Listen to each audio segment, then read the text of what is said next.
Halo semuanya, perkenalkan nama saya Febri Angelina Stefani dengan NIM B1011241192. Video ini dibuat untuk memenuhi tugas ekonometrik pada tanggal 9 Maret 2026. Sebelum mulai proses pengolahan data, pastikan terlebih dahulu bahwa aplikasi eFuse sudah terpasang di laptop atau komputer dan file data penelitian sudah tersedia. Jika aplikasi eFuse dan data penelitian sudah siap, langkah pertama adalah membuka aplikasi eFuse dengan mengklik icon aplikasinya.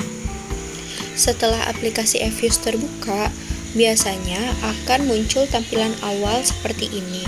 Jika muncul, kita bisa langsung menutupnya dengan menekan tombol X di pojok kanan atas. Untuk memasukkan data ke eFuse, ada dua cara yang bisa dilakukan. Cara pertama yaitu dengan membuka file data di Excel terlebih dahulu, kemudian memblok data yang akan digunakan dan memindahkannya dengan cara di-drag ke eFuse. Di pojok kiri atas terlihat tulisan Step 1 of 4. Karena datanya perlu dicek dulu, jadi klik Next sampai langkah terakhir baru Finish. Jika sudah muncul tampilan keterangan seperti ini, berarti data sudah berhasil masuk ke eFuse. Untuk cara yang kedua, klik File lalu pilih New, kemudian klik Work File. Selanjutnya, kita menentukan struktur data yang digunakan. Buka file Excel terlebih dahulu untuk melihat tahun awal dan tahun akhir data. Di sini bisa dilihat bahwa data dimulai dari tahun 1970 sampai tahun 2022.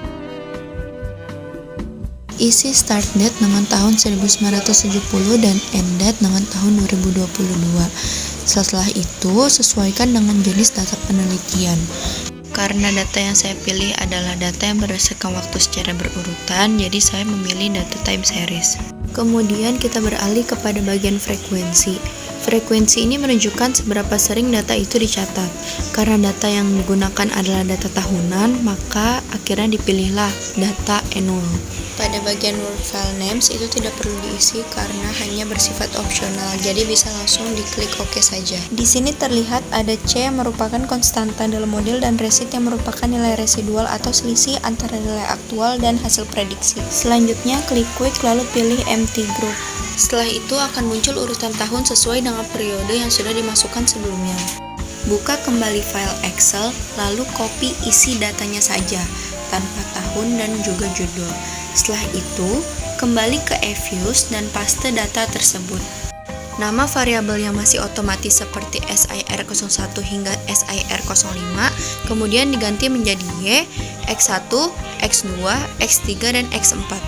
Setelah itu, jendela tersebut diminimize lalu blok variabel Y sampai X4.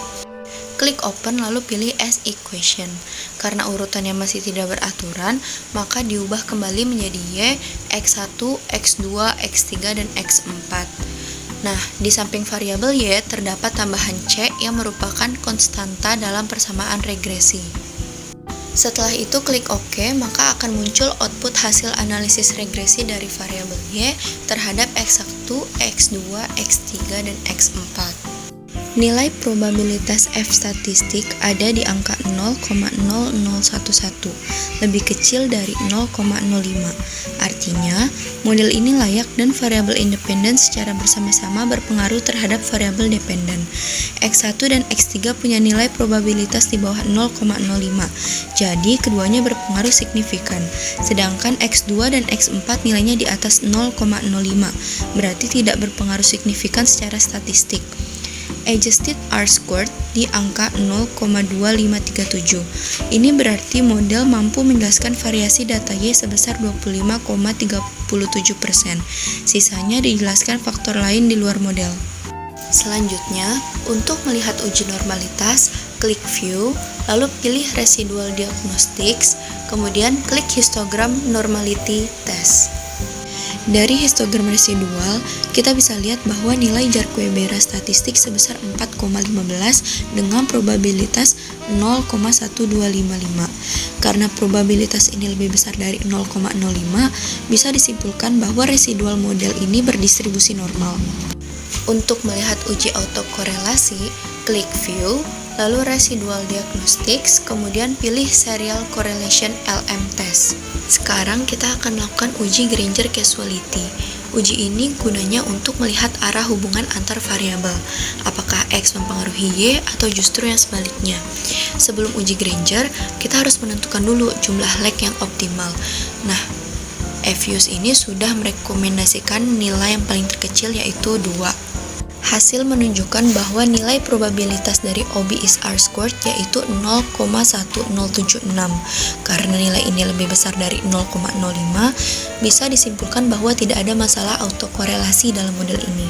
Dengan kata lain, residual model sudah independen dan tidak berkorelasi dengan residual periode sebelumnya. Untuk melihat uji heteroskedastisitas, klik View, lalu Residual Diagnostics, kemudian pilih Heteroskedasticity Test White.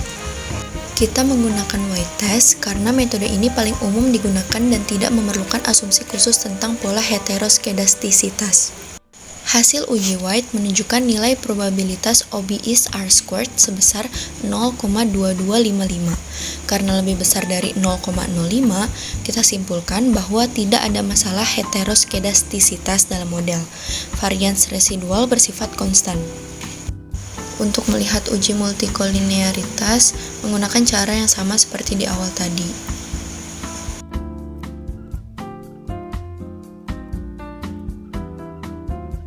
Di work file, blok semua variabel independen seperti Y, X1, X2, X3, dan X4, klik kanan, lalu klik Open, klik Group, lalu klik View, lalu klik Covariance Analysis. Lalu, pilih Correlation. Setelah diklik OK, maka akan keluar hasilnya. Dari matriks korelasi, kita lihat nilai korelasi tertinggi ada antara X2 dan X3, yaitu 0,71. Meskipun agak tinggi, nilai ini masih di bawah 0,80, sehingga kita simpulkan tidak ada masalah multikolinearitas yang serius dalam model. Jika data sudah selesai diuji, maka file dapat disimpan dengan cara klik File, lalu klik Save As. Lalu pilih folder, beri nama untuk file tersebut, lalu pilih save.